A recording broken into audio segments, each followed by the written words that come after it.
সিনেমার একেবারে শুরুতে আমরা 60 বছর বয়সী একজন বৃদ্ধ লোককে দেখতে পাই। আর এই লোকটার মাথা লোহার মতো শক্ত। সে কোনো ব্যথা না পেয়ে তার মাথা দিয়ে ইট ভাঙতে পারে। তার একজন ভাই আছে যে তার শরীরে লোহা দিয়ে মেরে মেরে শরীরকে এতটাই শক্ত করেছে যে এখন তার শরীরে কোনো ব্যথাই লাগে না। আর অন্যদিকে তার বোন তার চিৎকারের সাহায্যে সবাইকে ভয় পাইয়ে দিতে পারে। তার হাসি শুনে মানুষের কানের পর্দাও ফেটে যায়। সে প্রতিদিন চিৎকার করে 5টা গ্লাস ভাঙে। আর এভাবেই সে প্র্যাকটিস করে। ছোটবেলা থেকে আয়রন হেড এবং তার ভাই বোনদের এরকমই কঠোর ট্রেনিং দেওয়া হয়েছে। যখন এরা ছোট ছিল তখন তাদের এই প্রতিভা সবাই পছন্দ করত, কিন্তু এখন এরা বৃদ্ধ হয়ে গেছে, তাই মানুষ তাদেরকে এখন আর এতটা গুরুত্ব দেয় না। তাদের এই প্রতিভা এখন তাদের কোনো কাজেই আসে না। এই তিনজনের কাছে কোনো চাকরি নেই আর টাকাও নেই, তাই আয়রন হেড এখন লোনের সাগরে ডুবে আছে। সে তার এই ঋণের জন্য অনেক বেশি চিন্তিত। একদিন লোন রিকভারির লোক তার বাসায় চলে আসে আর তার বাসায় থাকা সব দামি দামি জিনিস তুলে নিয়ে যায়। এমন সময় একটা লোক আয়রন হেডের সার্টিফিকেট তুলে এরপরে হাসতে শুরু করে আর বলে এইসব অদ্ভুত কাজের আসলে কোনো দাম নেই। এখন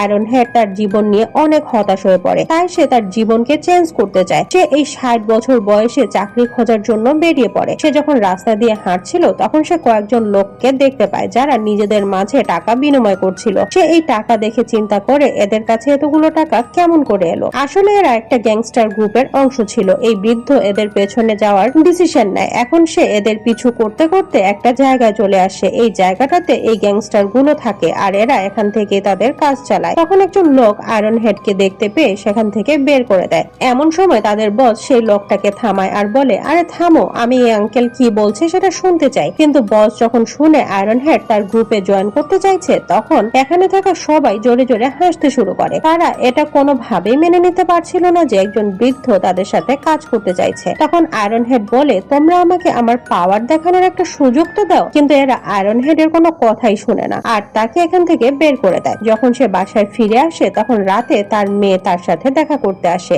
আয়রন হেড একজন অনেস্ট মানুষ। সে তার মেয়েকে এটাও জানায় না যে তার এখন টাকা অনেক দরকার, সে এখন অনেক বিপদে আছে। পরের দিন সকালে আয়রন হেড আবারও সেই মানুষগুলোকে দেখতে পায়। সে ইচ্ছে করে তাদের গাড়ির সামনে চলে আসে। এর ফলে তার অ্যাক্সিডেন্ট হয়ে যায় আর এই গ্যাংস্টার গুলো ভয় পেয়ে যায়। তাই এরা এখন আয়রন হেড কে নিয়ে তাদের বসের কাছে চলে আসে। এখন তাদের বস আয়রন হেডের এত ডেডিকেশন দেখে তার দলে নিয়ে নেয়। এরপরে সে আয়রন হেড কে বলে, তুমি নিজেকে প্রমাণ করার চেষ্টা করো আর এজন্য তোমাকে একজন অনেক বড় বিজনেসম্যানের কাছ থেকে টাকা নিয়ে আসতে হবে। আর সে আমাদের কাছ থেকে লোন নিয়েছিল। এখন আয়রন হেড সে বিজনেসম্যানের কাছে যায়। একটা রেস্টুরেন্টে বসে একজন লোকের সাথে খাবার খাচ্ছিল। তখন আয়রন হেড তার কাছে গিয়ে টাকা চায়, কিন্তু লোকটা তাকে টাকা দিতে রাজি হয় না। তাই আয়রন হেড তার খাবারের মধ্যে থুতু দিয়ে দেয়। বিজনেসম্যানটা এটা দেখে এতটাই রেগে যায় যে সে একটা কাঁচের বোতল তুলে আয়রন হেডের মাথায় মারে। কিন্তু সে তো আয়রন হেড, তাই তার আর কি হবে। এখন সে নিজেই 10-12টা বোতল তুলে নিজের মাথায় মারে। এটা দেখে সবাই সেই বিজনেসম্যানকে গালি দিতে শুরু করে। আর এসব দেখে বিরক্ত হয়ে বিজনেসম্যান তার ক্রেডিট কার্ড বের করে বৃদ্ধকে ধরিয়ে দেয়। এখন যখন আয়রন হেড সেই গ্যাংস্টারের কাছে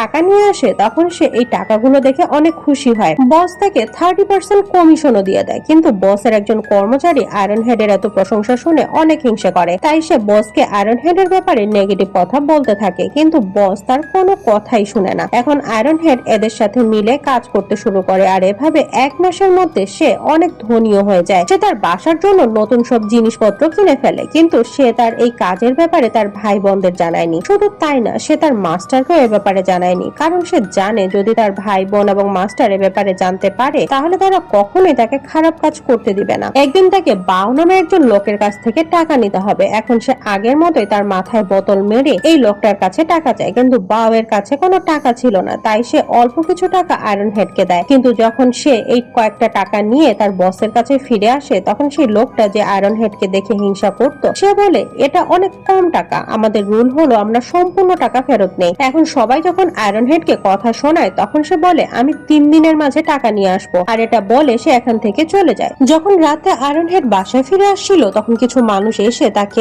অনেক মারে আর লোনের কাগজও ছিঁড়ে ফেলে, যাতে করে সে বাউয়ের কাছ থেকে 3 দিনের মাঝে টাকা নিয়ে আসতে না পারে। এরা সবাই বসের লোক আর এরা সবাই আসলে আয়রন হেড কে হিংসা করে। পরের দিন সে আবারও বাউয়ের কাছে যায় আর তার পা চেপে ধরে টাকা চাইতে শুরু করে। এখন আশেপাশে থাকা মানুষগুলো বাউকে গালাগালি করতে শুরু করে। বাউ এদের সবার কথা শুনে এতটাই ফ্রাস্ট্রেটেড হয়ে যায় যে সে তার মাথায় একটা আয়রন হেডের মতোই ইট দিয়ে আঘাত করে আর এর ফলে তার মাথা ফেটে রক্ত বের হতে শুরু করে। এটা দেখে আয়রন হেড বাউয়ের মাথা থেকে রক্ত পরিষ্কার করে দেয় আর চিন্তা করে আমি টাকা কালেক্ট করার জন্য কতটা নিচে নেমে গেছি। কিন্তু দূরে দাঁড়িয়ে থাকা বস এবং তার কিছু লোক আয়রন হেডের উপরে নজরদারি করছিল। এখন বসের আয়রন হেডের উপরে সন্দেহ হতে শুরু করে, তাই সে তার কর্মচারীকে বলে 3 দিন অপেক্ষা করো, তারপরে দেখা যাবে।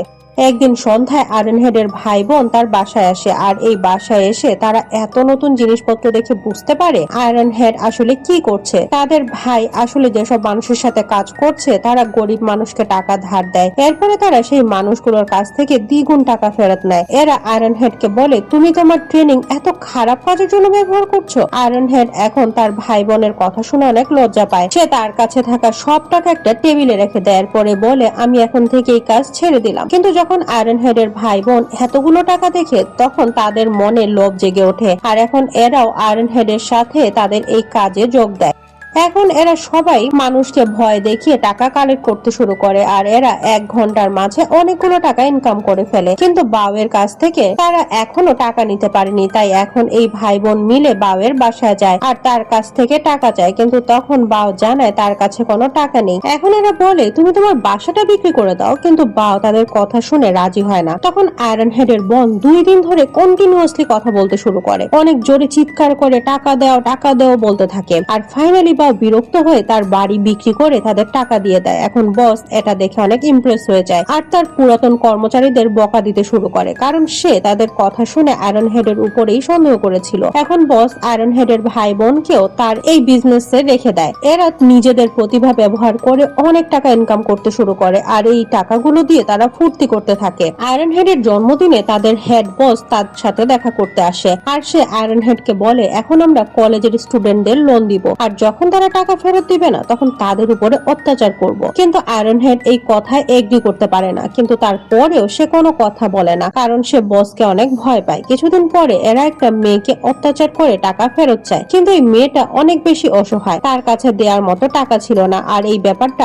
আয়রন হেডের মোটেও ভালো লাগে না, কারণ এরা এই মেয়েটাকে বসের সাথে গিয়ে থাকতে বলে। এখন আয়রন হেড এদের সাথে থাকতে চায় না, তাই আয়রন হেড তার ফ্যামিলি সহ একটা বোটে করে ঘুরতে চলে যায়। আর যখন এরা ঘুরছিল তখন রাস্তায় তার সাথে বাউয়ের ফ্যামিলির দেখা হয়। এখন বাউয়ের বোন আয়রন হেডের নাতিকে বলে আমাদের এই অবস্থা তোমার জন্যই হয়েছে। আয়রন হেডের নাতি যখন এটা শুনে তখন তার অনেক রাগ হয়, আর সে রেগে গিয়ে একটা বোতল তুলে যখন মেয়েটাকে মারতে যায় তখন আয়রন হেড এখানে চলে আসে। আর আজকে জীবনে প্রথমবারের মতো তার মাথা কেটে রক্ত বের হচ্ছে, আর তার অনেক ব্যথাও লেগেছে। আয়রন হেড বুঝতে পারে তার খারাপ কাজ করার জন্যই এসব হচ্ছে, তাই সে বাউয়ের মাকে বাসা নেয়ার জন্য টাকা দেয়, আর সে এই কাজটা ছেড়ে দিতে চাচ্ছে সেটা বসকে জানায়। কিন্তু অবাক করা ব্যাপার হলো বস তার এই কথা শুনে রাজিও হয়ে যায়, কিন্তু ভেতরের গল্পটা একেবারেই ভিন্ন। আসলে বস আয়রন হেডের নাতিকে কিডন্যাপ করেছে। যখন সে এটা জানতে পারে তখন অনেক রেগে যায়, তাই এখন আয়রন হেড এবং তার ভাই বোনেরা মিলে অস্ত্র নিয়ে বসের বাসায় চলে আসে। তাদের হাতে এরকম অস্ত্র দেখে বস এবং বসের অন্যান্য কর্মচারীরা ভয় পেয়ে যায়। এমন সময় আয়রন হেডের বোন ভুল করে একটা গান ফায়ার করে ফেলে, আর এখন এরা জানতে পারে এই বন্দুকগুলো আসলে খেলনা বন্দুক। বস এবং বসের কর্মচারীরা তাদের ধরে ফেলে। বস এদের সবাইকে ব্ল্যাকমেল করে কলেজের মেয়েদের ভিডিও বানাতে বলে, কিন্তু আয়রন হেড এতে রাজি হয় না। তাই